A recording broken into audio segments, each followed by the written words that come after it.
ఎవరున్నా వచ్చి మీ బాధ్యత మీరు నిర్వహించమని చెప్పాను.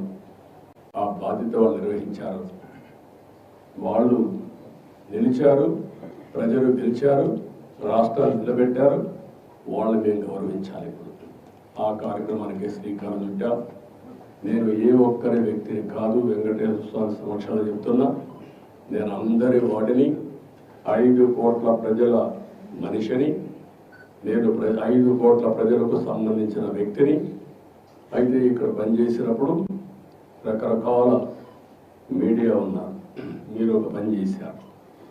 కొంతమంది అయితే ప్రజాస్వామ్యం కోసం పోరాడి నిద్రపోని రాత్రులు కోర్టు చుట్టూ తిరిగే పరిస్థితి, మీ మనోభావాలు వాస్తవాలను కూడా చెప్పలేని దుస్థితి మీరు అనుభవించారు. రాజకీయ పార్టీ నాయకులు, రాజకీయ పార్టీ కార్యకర్తలు విపరీతమైన క్షోభ అనుభవించారు. సాటర్డే వస్తే ఎక్కడ ప్రొక్లేన్ వస్తుందో, లేకపోతే ఎక్కడ 41 కేసులు పెట్టి అరెస్ట్ చేసేస్తారని అందరూ భయపడిన రోజులు, నిద్ర లేని రోజులు. ఇప్పుడు ఎక్కడ చెట్లు నరికే పని లేదు, అర్థాలు కట్టే పరిస్థితి లేదు, లేకపోతే ప్రొక్లేన్ పంపించే పరిస్థితి లేదు. కానీ ప్రజాపాలన స్టార్ట్ అయింది. ఈ రోజు నుంచి అయితే మళ్ళీ చెప్తున్నా, ఇంకొక పక్కన ఉద్యోగస్తులు కూడా నిన్నటి చాలా ఇబ్బంది పడ్డారు, ఇంకొక పక్కన సోషల్ యాక్టివిస్టులు ఇబ్బంది పడ్డారు. ప్రజలు కూడా మాకు ఇది అన్యాయం జరిగిందని చెప్పుకోలేని పరిస్థితుల్లో ప్రజలు కూడా ఇబ్బంది పడ్డారు. ఒకరిని కాదు, అన్ని వర్గాలు ఇబ్బంది పడ్డారు. కానీ ప్రతి ఒక్కరికి న్యాయం జరుగుతుందని నా మీద హోప్ పెట్టుకున్నాను. ఆ హోప్ని నేను నిరూపించుకోవాలి. ఏ వర్గంలో ఇబ్బంది పడ్డారో, నష్టపోయారో అందరూ నిర్ణయం చేయాలి. ఈ వెంకటేశ్వర స్వామిని కోరుకుంటున్నా. తద్వారా రాష్ట్రంలో ఉండే ప్రజలు ప్రతి ఒక్కరికి విజ్ఞప్తి చేస్తున్నా, ఇది ప్రారంభం మాత్రం. జరిగిన నష్టం అపారం. 5 సంవత్సరాలు జరిగిన నష్టం 30 సంవత్సరాలు రాష్ట్రం వెనుకబడిపోయింది. ఇది తిరిగి పునర్నిర్మాణం చేసుకోవాలి. భగవంతుడు ఆ శక్తి తెలుగుదేశానికి ఇచ్చాడు. అందుకే నేను ఎక్కడ రాగద్వేషాలు లేవు. అదే సమయంలో ప్రజలను కూడా కోరుతున్నాం, ఓట్లు వేసాం, మా బాధ్యత అయిపోయిందని కాకుండా అనునిత్యం మమ్మల్ని నడిపించండి, ఆశీర్వదించండి, ప్రభుత్వంలో భాగస్వాములు కండి. అప్పుడే ఈ చైతన్యంతో ఈరోజు నాకు చాలాసార్లు మీకు చెప్పాను, 2047కి భారతదేశం ప్రపంచంలో నెంబర్ 1 ఆర్ నెంబర్ 2లో ఉంటుంది. అదే సమయంలో ప్రపంచంలోనే భారతీయులు నెంబర్ 1 స్థానంలో ఉంటారు. ఇప్పుడు వాళ్ళు ఉండేది global citizens. Highest per capital income వాళ్ళకే వస్తుంది. ఏ దేశానికి పోయినా, అమెరికాకు పోయినా, ఆస్ట్రేలియాకు పోయినా, ఆఫ్రికాకు పోయినా, స్విట్జర్లాండ్కి పోయినా, ఎక్కడైనా ఒక పాష్ లొకాలిటీ ఉంటే అక్కడికి పోతే అక్కడ ఇండియన్ ఉంటాడు, అందులో 30% తెలుగు వాళ్ళు ఉంటారు. అంటే ఎన్నేళ్ళు, 20 సంవత్సరాలు, 25 ఏళ్ళు సాధించాం. ఇది సాధించామంటే ఆ రోజు భారతదేశంలో ఆర్థిక సంస్కరణలు వచ్చిన తర్వాత టెక్నాలజీని అందిపుచ్చుకున్నాం, ఐటీని అందిపుచ్చుకున్నాం. అందిపుచ్చుకున్న తర్వాత అంచెలంచెలుగా ముందుకు పోయి ఈరోజు ఆర్టిఫిషియల్ ఇంటెలిజెన్స్ వరకు వచ్చేసే పరిస్థితికి వచ్చాం. భారతీయులు వన్ ఆఫ్ ది బెస్ట్ ఆంటర్ప్రినర్స్గా తయారయ్యారు. అదే సమయంలో మీరు చూస్తే రాబోయే రోజుల్లో కార్పొరేట్ గవర్నెన్స్, పబ్లిక్ గవర్నెన్స్లో భారతీయులు పెద్దగా రాణిస్తారు. సర్వీస్ ఎకానమీలో భారతీయుల యొక్క సేవలు ప్రపంచానికి అవసరం. ప్రపంచం మొత్తం కూడా యాక్సెప్ట్ చేసే ఓన్లీ 1 కమ్యూనిటీ, ఇండియన్ కమ్యూనిటీ. అందులో అగ్రస్థానంలో తెలుగు జాతి. అందుకే ఇవన్నీ గుర్తుపెట్టుకొని నేను ఒక ఇది పెట్టుకున్నాను.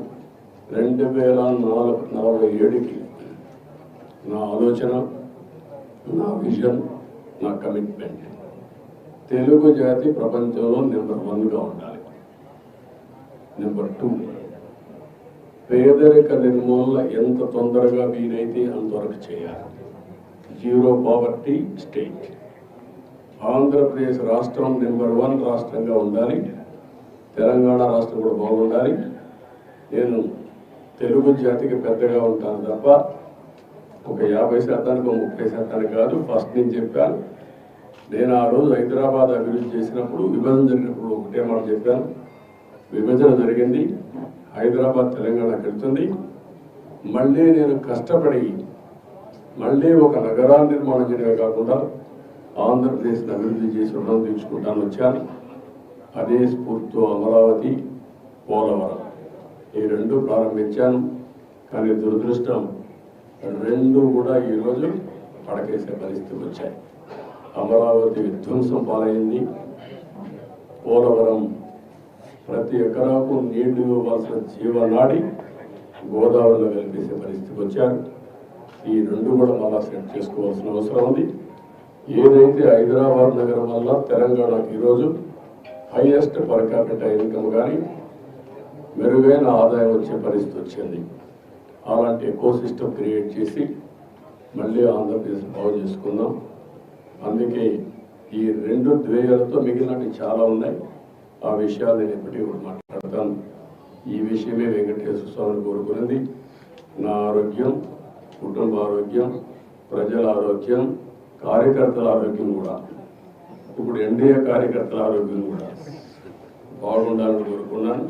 నా సెక్యూరిటీ, మా కుటుంబ సెక్యూరిటీ, కార్యకర్తల సెక్యూరిటీ, ప్రజల సెక్యూరిటీ బాగుండాలని కోరుకున్నాను. మంచి ఆరోగ్యాన్ని ఇచ్చి నేను అనుకున్న సంకల్పాన్ని ముందుకు తీసుకుపోవడం కోసం వెంకటేశ్వర స్వామిని ఆశీర్వదించమని కోరుకున్నాను. వెంకటేశ్వర స్వామి తిరుమల తిరుపతి దేవస్థానం ఒక విషయం కూడా గుర్తుపెట్టుకోవాలి. తిరుమల ఒక పవిత్రమైన దివ్యక్షేత్రం. ఈ పవిత్రమైన దివ్యక్షేత్రాన్ని అపవిత్రం చేయడం భావ్యం కాదు. తెల్లవారుజామున 3 గంటలకు శుక్రవారం దర్శనానికి వస్తే వైకుంఠం అంటే మనకు తెలియదు, పుస్తకాలను చదువుతాం. వైకుంఠానికి పోవాలని కోరుకుంటాం చనిపోయిన తర్వాత. ఆ సమయంలో ఇక్కడికి వచ్చి వెంకటేశ్వర స్వామి దర్శనం చేసుకుంటే వైకుంఠంలో ఉన్న అనుభూతి మీకు కలుగుతుంది. నేను ఎన్నోసార్లు ఫీల్ అయ్యాను, ఇప్పుడు కూడా ఫీల్ అవుతున్నాను. అందుకే నేను ఇక్కడికి వచ్చినప్పుడు అన్ని విషయాలు మర్చిపోయి ఒక పవిత్రమైన భావంతో పోవాలి. ఒకే స్లోగన్ ఉండాలి,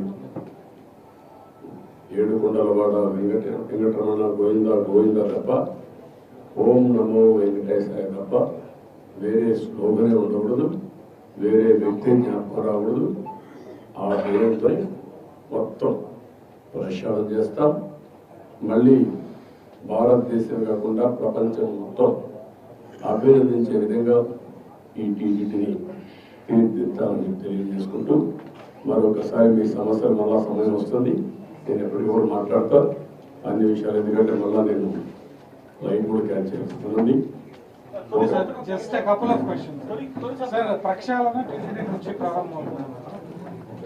టీడీపీ గవర్నమెంట్ వచ్చింది స్టేట్ లో, బట్ టీటీడీలో కనిష్టం the chairman has resigned, board has resigned, EO has gone on leave. Can we expect a rejig of complete TTD? No, what I am saying is only one day. Now matter is moving. Yesterday నేను sharing ఏం చేశాను, వెంకటేశ్వర స్వామిని దర్శనం చేసుకున్న తర్వాత ఆయన ఆశీస్సులతో పని ప్రారంభించాలనుకున్నాను. వచ్చాను, ఆ సంకల్పం ఇక్కడ చెప్పాను. ఇక్కడి నుంచి ఎక్కడ ఏ విధంగా పనులు చేస్తాం మీరే చూస్తారు. అవన్నీ సాయంత్రం పెట్టినప్పుడు ఇది డ్రీమ్ ప్రాజెక్టులు 2 ఉన్నాయి. డ్రీమ్ ప్రాజెక్టులు ఉన్నాయి సార్. కళ్యాణ విజయవాడ టెంపుల్ ఒకటి దాదాపు 150 కోట్లతో అది ఒకటే కాదు, చాలా ఉన్నాయి. అన్ని విషయాలు మాట్లాడదాం, అవిలాల చెరువు సార్ అన్ని మాట్లాడదాం. అవన్నీ ఉన్నాయి. గతంలో ప్రతిపక్షాల పైన అధికార పార్టీ దాడి చేస్తుంది, ప్రస్తుతం అధికార పక్షం పైన ప్రతిపక్షాలు చెప్తానంటావా? అవన్నీ వెంకటేశ్వర స్వామి టెంపుల్లో మాట్లాడడం కరెక్ట్ కాదు. మీరు ఏమంటున్నారంటే మీలో కూడా ఇంకా మైండ్ మారాలి. కొంతమంది దొంగలే దొంగ దొంగ నెక్స్ట్ అటెన్షన్ డైవర్ట్ చేయాలి. అలాంటి వారికి నేను సమాధానం చెప్పాను. పరిపాలన ఏంటంటే చేసి చూపించిన వాడిని, ముఠా నాయకులను చేసిన వాడిని, సంఘ విద్రోహ శక్తులను చేసిన వాడిని, రౌడీ అనేవాడు లేకుండా చేసిన వాడిని, కమ్యూనల్ వైలెన్స్ కంట్రోల్ చేశా, తీవ్రవాదం మీద పోరాడితే నేనే ప్రాణాలు ఇచ్చుకున్నాను. అదే మరి రాజకీయ ముసుగులో నేరస్తులు ఆ విషయం గుర్తుపెట్టుకొని నేను ఒకటే చెప్తున్నా, ఎవడైనా సరే నేరాలు చేసి వేరే వాళ్ళ మీద తప్పించుకోవాలనుకుంటున్నప్పుడు తమ మాత్రం గతంలో రాజకీయాలు మాట్లాడుకుంటూ గత 4 సంవత్సరాలుగా విపరీతమైన కూతురు తిట్టే పరిస్థితులు అటువంటివి కాదమ్మా. నేను కూడా